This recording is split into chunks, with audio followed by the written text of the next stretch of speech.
37-year-old David Blair was a senior merchant seaman working for the British shipping company called White Star Line. In February of that year, 1912, he was informed by his company that he would be the second officer of this massive luxury cruise liner that was still being built in Northern Ireland. As the second officer, David's primary responsibility was the ship's navigational operations, amongst other things. Now, David had handled these responsibilities on other ships, but he'd never done it on a ship of this size. This would easily be the most challenging thing David had done in his career to date. But he told his family he was really excited about it. David immediately moved to Belfast, where the ship was being built, and he lived there for 3 months until construction was done. On April 2nd, the final rivet was put into the ship, and it was launched successfully into the water. And then after that, David and the rest of the crew and staff got on board and they set sail. Their first stop was Southampton in the UK, and for this leg of the journey, it was just going to be the crew and the staff. 2 days later, they arrived without incident, and for the next several days, the ship remained in port as the crew prepped it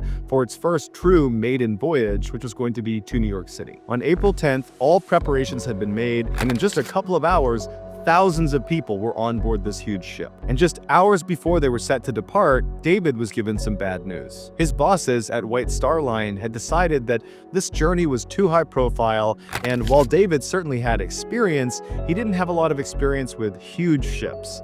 And so he was being replaced with someone who did. This 11th hour change was a huge hassle. With literally thousands of passengers getting in the way all over the ship, David needed to scramble and run all over the place and collect all of his things in the cabin, up on the bridge, and various closets he had put things. He had to do that as fast as he could before the ship took off. And so finally, after doing that with his last armful of luggage in hand, he said goodbye to the crew and to the staff. He said best of luck to his replacement, and he walked off the ship for good. David, with all of his luggage, made his way to a hotel. The next morning, when he was going through all of his luggage, he discovered that he had taken a key by accident from the ship.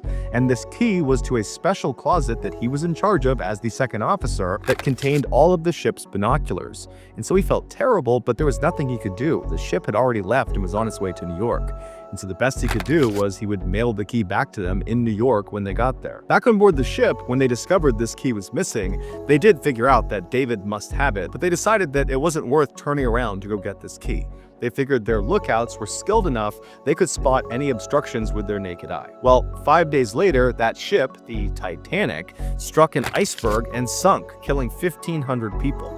One of the very few survivors was a guy named Fred Fleet. He was one of the lookouts who actually saw the iceberg first, and he would testify at a Senate inquiry that if he had had binoculars, he would have been able to see the iceberg far enough in advance that they could have avoided it.